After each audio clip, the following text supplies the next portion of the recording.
Olá, a paz do Senhor. É um prazer mais uma vez estar com você aqui no programa A Escola Dominical na Web TV, um programa da Igreja Evangélica Assembleia de Deus de São José dos Pinhais. Estaremos estudando hoje a lição de número 10, que tem por título Cumprindo as obrigações diante de Deus, com base em Eclesiastes capítulo 5, do verso 1 ao verso 5. O texto áureo desta lição está em Eclesiastes capítulo 5 e verso 4, que diz o seguinte: Quanto a Deus fizeres algum voto, não tardes em cumpri-lo, porque não se agrada de tolos. O que voltares, paga-o. Eclesiastes 5 e 4. Que nós vemos que o texto áureo dado nesta lição pela CPAD, ou a equipe pedagógica CPAD, é o verso 4, que fala com relação ao voto. Nós temos que fazer voto ainda hoje? O voto é válido? O que leva as pessoas a fazerem um voto? Com relação à verdade prática desta lição, diz o seguinte: a nossa vida de adoração somente será verdadeira quando nos conscientizarmos dos nossos direitos e deveres diante de Deus.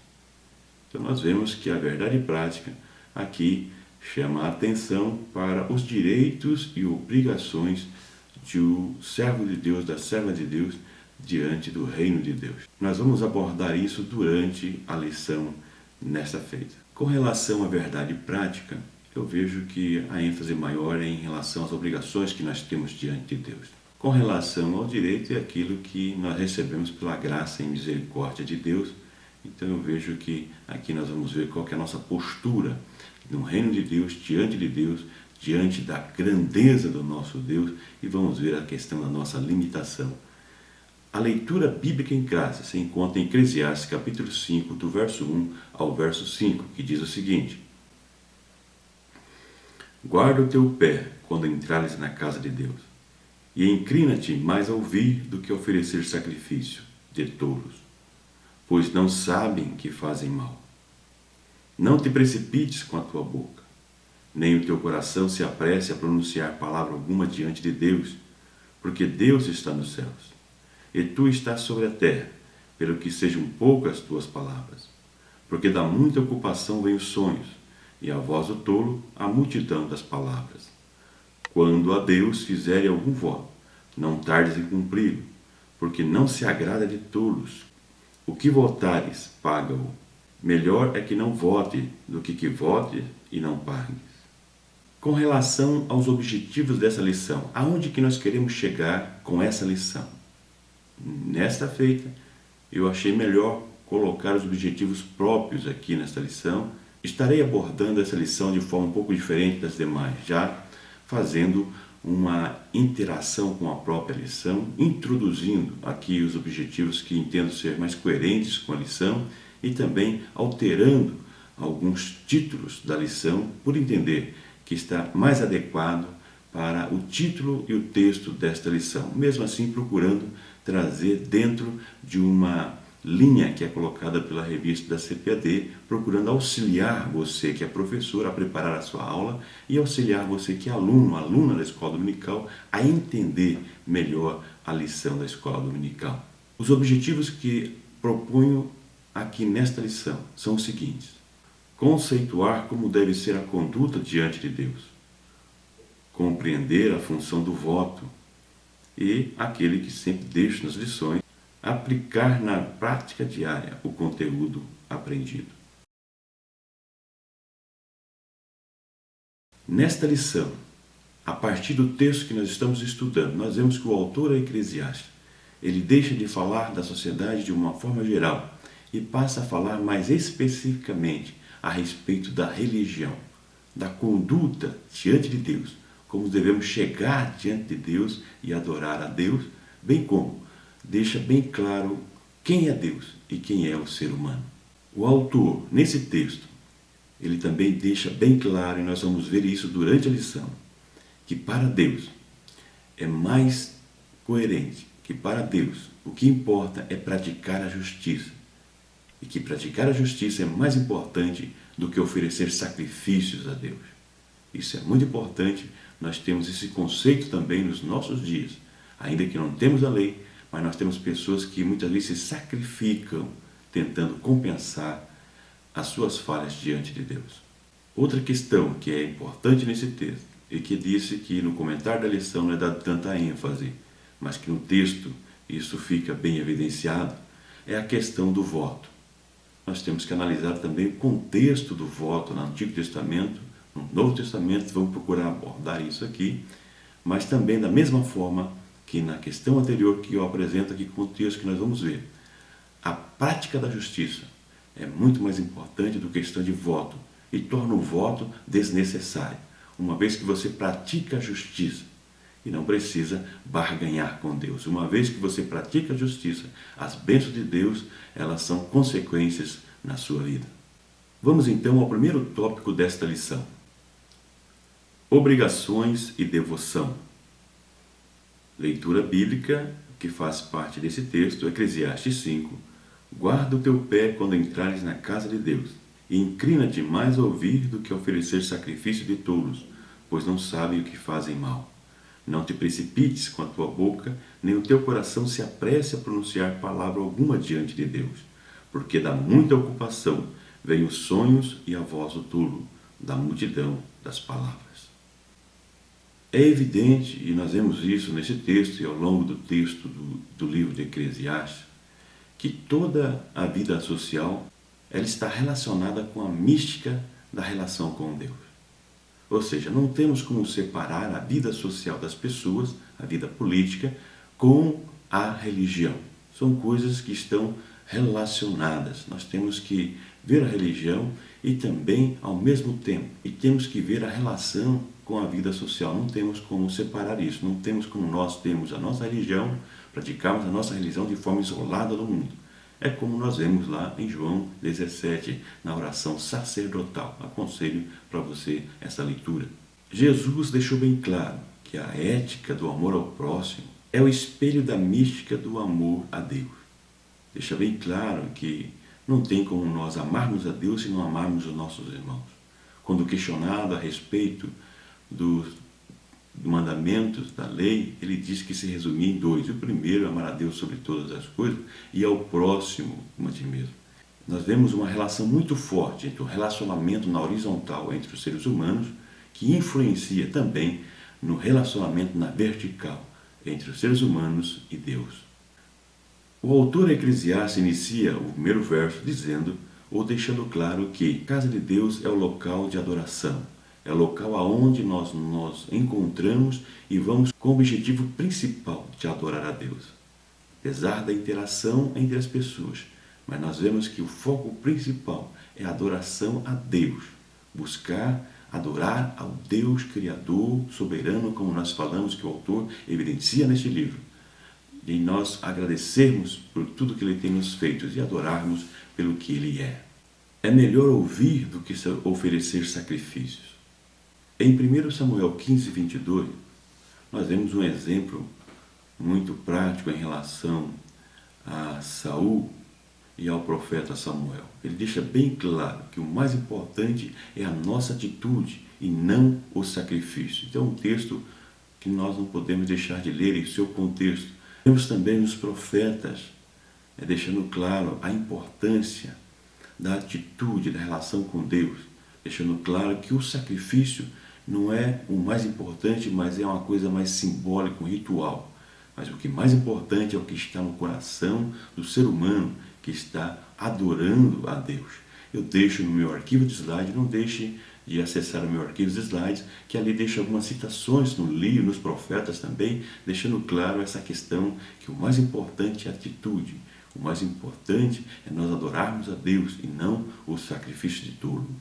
O Salmo 15, 24, eles exigem a prática da justiça para a celebração do culto, demonstrando que não tem valor o culto que é oferecido por uma pessoa que não pratica a justiça. Como pode o injusto, quem pratica a injustiça, querer adorar a Deus? Então ele tem que mudar o seu comportamento, a sua atitude, reconhecendo a sua posição e adorar então a Deus, como nós vemos também a parábola do publicano e do fariseu que Jesus nos deixou.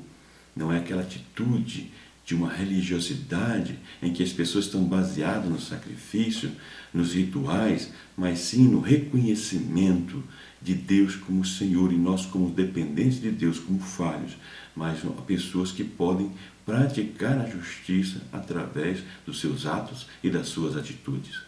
E o Salmo 50, ele evidencia que a prática ou a celebração do culto não pode ser usado como um meio de encobrir as práticas da injustiça. Tem muitas pessoas que, para tentar compensar as suas atitudes, o seu mau comportamento, a sua prática de injustiça, eles procuram celebrar a Deus o culto, oferecer sacrifícios para compensar a sua falha e continuar com a sua vida de prática de justiça. Isso é tentar enganar a Deus, e a Deus não se engana. E essa prática de injustiça, ela está presente na sociedade, está presente no meio religioso, no meio eclesiástico, na liderança, até os membros mais simples.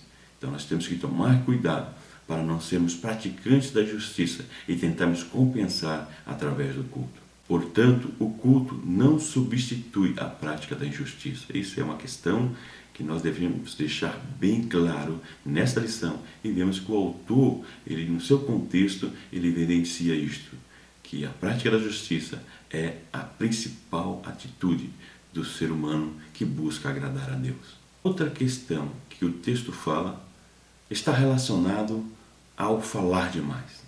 As pessoas que diante de Deus querem impressioná-lo. Pessoas que nas suas orações, nos seus votos, querem impressionar a Deus com a sua devoção, entre aspas. Pessoas que falam, que tentam demonstrar algo que eles não têm. Deus conhece o íntimo do coração das pessoas. E nós temos que ser o mais transparente, o mais sincero diante de Deus e falarmos somente aquilo que verdadeiramente vem lá do nosso coração, aquilo que vem de verdade, que é de forma sincera diante de Deus. Porque aquele que fala demais, que tenta impressionar demais a Deus, ele pensa que engana a Deus, mas não engana. Vemos muitas pessoas que tentam demonstrar uma espiritualidade que ele não tem, mas peça discernimento de Deus e você vai ver como que as pessoas utilizam isso dentro da igreja, procurando demonstrar uma espiritualidade que não tem, o jeito de orar, o jeito de cantar, a forma de comportar dentro do culto, procurando impressionar a Deus e as pessoas que estão no seu meio religioso dentro da igreja. A Deus não se impressiona, pode até impressionar as pessoas, que às vezes por falta de conhecimento, por falta de um discernimento de Deus, acabam sendo envolvidas e enganadas. Mas diante de Deus não se engana. As pessoas em situações de desespero têm uma tendência de falar demais. Têm uma tendência de exagerar nas suas expressões. Então nós temos que tomar cuidado e ficarmos atentos para, quando estivermos com dificuldade, com problemas, sermos sensatos diante de Deus, não sermos ansiosos e também esperarmos e confiarmos na providência de Deus e fazermos aquilo que temos que fazer, mas confiar na providência de Deus. Mateus capítulo 6, no verso 8, deixa bem claro que Deus conhece todas as coisas, que Deus sabe o que nós necessitamos, Deus sabe o que nós precisamos, e Ele sabe melhor e muito melhor, infinitamente melhor do que nós, o que realmente é necessário e é bom para nós. É por isso que muitas vezes as nossas orações não são respondidas, porque pedimos aquilo que não é bom para nós. O Evangelho deixa claro em relação a isso também. E é o Espírito Santo que nos auxilia muitas vezes o que nós devemos pedir. Por isso, Deus não se impressiona com lindos discursos de oratória, tanto na mensagem, na oração e assim por diante. Deus conhece de antemão a nossa vida, a nossa necessidade, a nossa intenção. E, acima de tudo, Ele conhece o que é melhor para nós. Esse texto diz que o pesadelo e a palavra insensata, ela vem das muitas ocupações, do muito pensar. Então, quando nós estamos muito ansiosos, pensando muito ocupado com o nosso coração em muitas questões, principalmente materiais, nós vamos ver que isso vai perturbar as pessoas, os seus pensamentos e tirar sono de muitas pessoas. Veja por que você está perdendo o sono. Provavelmente seja por questões, por desejos pessoais, muitas questões que não foram atendidas, e você entra em conflito consigo mesmo. Pare para pensar, fale com Deus a respeito disso, confie nele, aproveite que se você perder o sono, ore, fale com Deus, coloque a Deus as suas necessidades e descanse nele, porque ele é um Deus fiel, é um Deus que tem o controle sobre todas as coisas.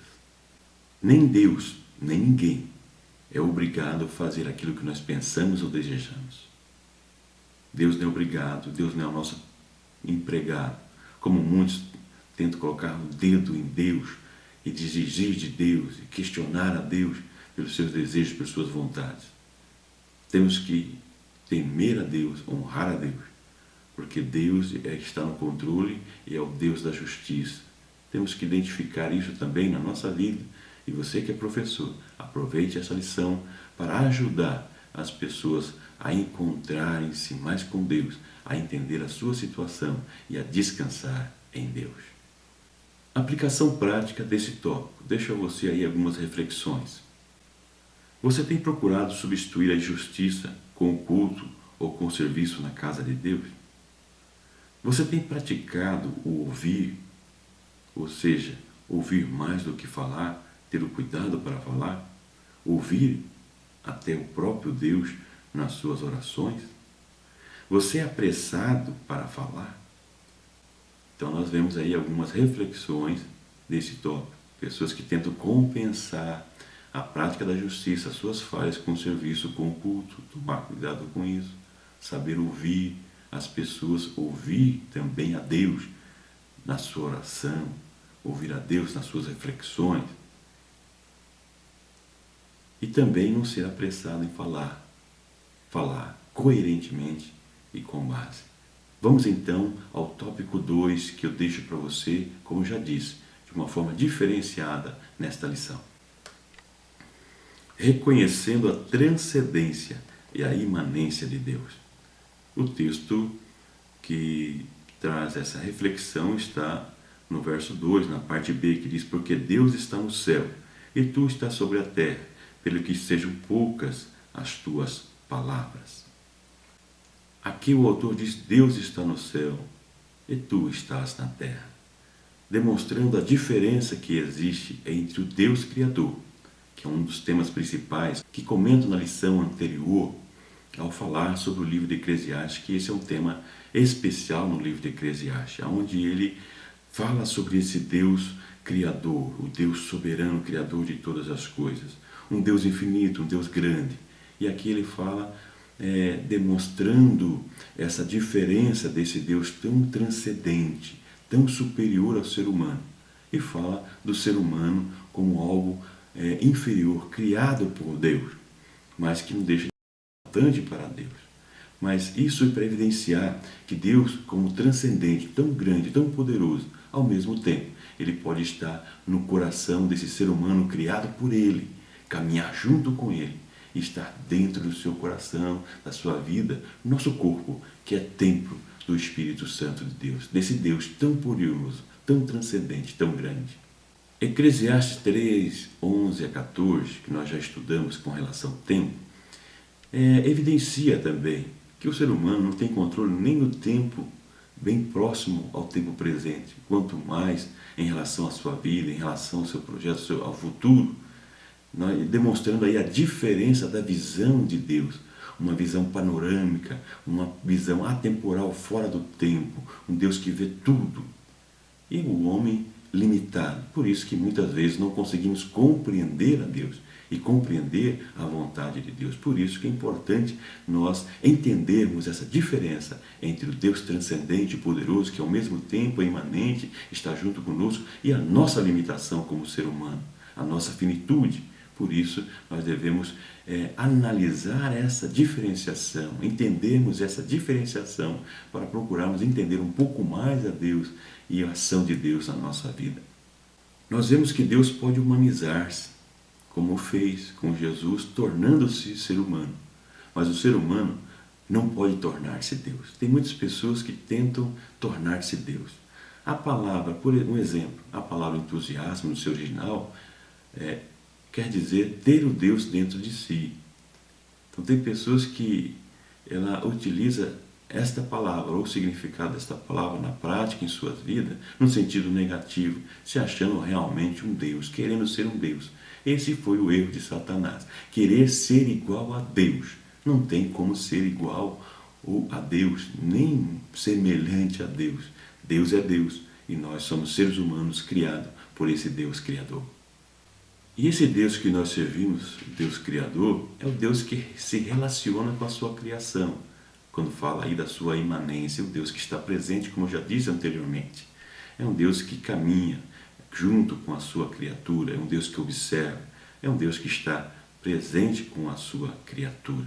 Eclesiastes 5, verso 4, a parte B. E 2 Coríntios, capítulo 6 e verso 16, ele nos traz essa relação de Deus com o ser humano, esse ser humano que adora a Deus, essa relação de Deus, observando esse comportamento do ser humano, aprovando ou reprovando essa atitude. E nós vemos que a prática da justiça, conforme já mencionei, é o referencial da aprovação ou desaprovação de Deus no ato da adoração, da devoção a Deus.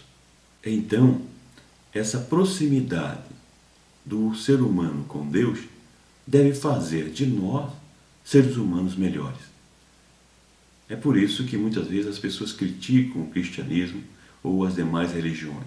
Pessoas que se dizem religiosas, pessoas que se dizem mais próximas de Deus, mas que as suas práticas não demonstram que estão próximos de Deus, não demonstram que são pessoas melhores ou diferenciadas das demais, mas agem da mesma maneira em situações semelhantes. Por isso que é importante nós analisarmos a nossa vida, para que a nossa vida possa fazer a diferença no meio em que nós estamos inseridos. Aplicação prática desse tópico. Deixo aí algumas reflexões. Deus é soberano e transcendente, mas ao mesmo tempo está presente na nossa vida. A presença de Deus em sua vida tem feito de você um ser humano melhor? Então nós vimos aí da relação de Deus com os seres humanos, uma relação que deve fazer as pessoas melhores do que são. Você tem sido melhor do que você era depois que você conheceu a Deus? Você tem feito a diferença? Pense. Vamos então ao terceiro e último tópico que eu deixo aí para você. Mais uma vez lembrando, de uma forma diferenciada da própria lição, mas abordando todo o contexto do texto que está sendo utilizado para nosso estudo. Procedimentos na oração e votos. Vendo aí a relação da nossa obrigação diante de Deus. A base é Eclesiastes 5, 4 e 5, que diz: quando a Deus fizer algum voto, não tardes em cumpri-lo, porque não agrada de tolos. O que votares, paga-o. Melhor é o que não votes, do que votes e não pagues. Com relação ao voto, nós vemos que na lei estava presente essa prática. Eu deixo aí no arquivo de slide que você pode acompanhar algumas citações no Antigo Testamento demonstrando que a lei estava presente, que na lei estava presente a prática dos votos. E também em Eclesiastes 5 e 4, que é o texto que nós lemos, nós vemos aí mencionando essa prática do voto. Mas aí vem aquela reflexão. Essa prática é uma prática que também é atual nos nossos dias. O voto é necessário? Você já parou para pensar sobre isso? As pessoas, elas não separam essa questão da progressiva revelação de Deus, não separam a questão cultural, muitas vezes, que vem em relação ao tempo, e trata questões secundárias como questões primárias na nossa relação ou na questão da religião. É importante nós tomarmos cuidado em relação a isso, ficarmos atentos para essa questão. E tem isso que tem trazido muitos prejuízos na questão da fé das pessoas, por falta de sabedoria, baseada em textos, muitas vezes do Antigo Testamento, querendo cumprir como se essa fosse a prescrição de Deus para todos os tempos. Nós temos que olhar também as questões culturais e também as questões que estão relacionadas às questões nacionais e separarmos isso na hora de colocarmos em prática na nossa vida.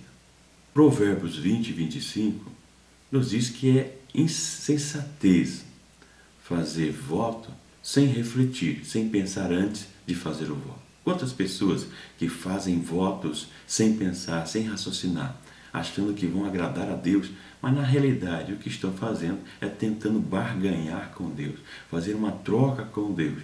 Mas aqui, Provérbios já nos chama atenção lá no Antigo Testamento, chamando a atenção para não fazer voto sem refletir, sem pensar, já no Antigo Testamento. Então nós vemos aí já uma preocupação grande com essa prática que as pessoas tinham de fazer voto, mas fazendo voto para barganhar, fazendo voto para conseguir alguma coisa com Deus. Por isso que eu coloco já na introdução da lição que iremos ver que o mais importante é praticarmos a justiça e as bênçãos de Deus são como consequência, porque aqueles que andam segundo a vontade de Deus, segundo a palavra de Deus, terá como consequência essas bênçãos dentro da sua vida e as coisas vão se encaixando, por mais que não pareça que as coisas estão sob controle. Deus está no controle de todas as coisas, por mais que não pareça. É como os discípulos no barco, no mar, diante de uma tempestade, preocupados, desesperados, mas Jesus estava no barco. Jesus também está no nosso barco. Deus está no nosso barco, no barco da nossa vida, para controlar a nossa vida. Então temos que tomar cuidado para não ficarmos fazendo voto a Deus para barganhar com Deus, para conseguir algo com Deus por meio de promessas, por meio de votos a Deus. Então, o mais sensato é praticarmos a justiça, termos uma vida coerente com a palavra de Deus e esperarmos e confiarmos na providência e no controle de Deus. No Novo Testamento não há uma prescrição sobre o voto, como nós vemos no Antigo Testamento. O único texto no Novo Testamento que fala sobre voto é quando Paulo é questionado com relação à sua fidelidade ao judaísmo. E eles pedem para que Paulo faça um voto junto com outros iniciantes da religião, rapando a cabeça, para provar que ele realmente respeitava e honrava ainda o judaísmo. Mas nós vemos ali que foi um pedido feito a Paulo e não que Paulo defendesse isso, mas ele fez aquilo atendendo aquele pedido para acalmar os ânimos. Então nós vemos que aquele texto que Paulo fala, fiz-me de tolo para ganhar os tolos e assim por diante, eu vejo aqui que Paulo fez isso também para atender os líderes religiosos, para acalmar os ânimos, não que ele colocasse isso como uma prática comum na sua vida e aprovando essa relação de voto. Portanto, a minha posição é que voto é algo que é uma prática comum na religião judaica e que não é necessária que nós façamos na nossa vida. Mais necessário, mais coerente é que nós façamos a prática da justiça, tenhamos a prática da justiça na nossa vida, ou venhamos a honrar a Deus, temer a Deus, seguir segundo a sua palavra, que Deus vai agir segundo a sua vontade. E a oração, como nós vimos, segundo a vontade de Deus, é onde Deus vai agir para o bem da nossa vida. Não é aquilo que nós queremos barganhar ou pedir a Deus em troca de algo que nós viemos a fazer ou sacrifícios. Mas tem que ser algo que realmente seja bom para nós, porque Deus conhece o que é melhor para nós. Se nós estivermos dentro da vontade da palavra de Deus, vamos entender qual é a vontade de Deus no momento certo, na hora certa. Mateus 6 e 10 e João 14, 13 e 14, Jesus ele evidencia, deixa claro que nós devemos orar segundo a vontade de Deus e buscando a glória de Deus. 1 João 5,14 complementa, demonstrando que é isso que garante a resposta das nossas orações, ou seja, orarmos segundo a vontade de Deus, para a glória de Deus, praticarmos a justiça, é isso que garante a resposta das nossas orações, porque vai estar de acordo com a vontade de Deus, que é o melhor para a nossa vida espiritual. Por isso, quando vamos analisar a questão do voto, é importante nós analisarmos também a questão da oração. Geralmente os votos são feitos na oração, de uma forma de barganhar com Deus. Então, o meu conselho a você, e sugiro que você também aconselhe os demais alunos da escola dominical, e você que é aluno a refletir sobre isso, que é melhor você orar segundo a vontade de Deus, buscar a vontade de Deus, a glória de Deus, praticar a justiça, que Deus fará aquilo que é melhor. E as respostas às orações será segundo a vontade de Deus, trazendo aquilo que é melhor para a sua vida espiritual. Vamos à aplicação prática desse tópico. Algumas reflexões para você. Você tem feito voto de louco?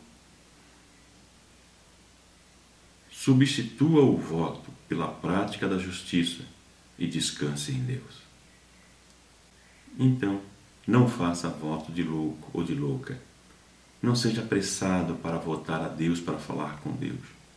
Mas faça uma oração coerente, uma oração tranquila, colocando diante de Deus as suas necessidades, colocando diante de Deus os seus pensamentos e esperando em Deus, na providência de Deus, segundo a sua vontade. Provavelmente, isso vai fazer uma grande diferença na sua vida, se você não fazia isso, e vai fazer a partir de agora, a partir de uma reflexão desta lição. Considerações finais desta lição. Então, nesta lição, nós aprendemos que melhor é praticar justiça do que oferecer sacrifícios. Nós vimos que o sacrifício não é o que Deus espera de nós. Deus espera de nós a prática da justiça. Espera de nós uma adoração verdadeira e não rituais. O mais importante é o que está por trás do ritual, a intenção, como nós vimos em Samuel e quando advertiu a Saul. Importante nós praticarmos a justiça e o sacrifício se torna desnecessário. Importante nós amarmos a Deus e ao próximo como a nós mesmos. Deus é transcendente, mas ao mesmo tempo é imanente, podendo estar dentro de nós. Nós vimos então quando o autor fala da grandeza de Deus, da transcendência de Deus e ao mesmo tempo de um Deus presente junto com o ser humano. É esse Deus que nós servimos, é esse Deus que nós devemos adorar, um Deus poderoso, grande, imenso, infinito, mas um Deus que está presente conosco no nosso dia a dia. Melhor é praticar a justiça, orar segundo a vontade de Deus, do que oferecer votos de louco. Então essa é a grande conclusão. Melhor é praticar a justiça, orarmos segundo a vontade de Deus, buscarmos a glória de Deus. E não é necessário sacrifício e nem voto de louco. E assim iremos estar mais próximos de Deus e fazer a diferença aonde nós estamos vivendo. Agradeço pela sua atenção. Peço mais uma vez que você ajude-nos divulgando esse vídeo. Divulgue na sua rede social. Divulgue, compartilhe no Facebook. Compartilhe com seus e-mails, mesmo que a lição já tenha passado. Tem pessoas que às vezes não foram para a escola dominical, tem pessoas que às vezes não conhecem esse sistema das lições bíblicas da CPAD, das escolas dominicais, da Igreja Assembleia de Deus. Então divulgue. Eu peço que você faça isso constantemente, divulgando para que as pessoas possam chegar-se mais a Deus, conhecer mais a palavra de Deus. Pois aqui estamos para auxiliar você a estudar, auxiliar você a preparar as suas aulas, você que é professor ou professora, e também contribuir para que você possa evangelizar as pessoas que ainda não conhecem a palavra de Deus. Muito obrigado. Que Deus, na sua multiforme graça e misericórdia, os faça compreender aquilo que nós comentamos aqui nesta lição. Estude o texto bíblico juntamente, abaixe o arquivo que eu deixo para vocês em relação ao estudo que estou trazendo aqui para vocês. Entre no meu blog, entre no site da Rede Mão Amiga, baixe no seu computador, fique à vontade para fazer os seus estudos. Então, que o grande amor de Deus, que a graça e a paz do nosso Senhor e Salvador Jesus Cristo, que a comunhão e a consolação do Espírito Santo esteja na sua vida hoje e sempre. Que Deus continue abençoando você.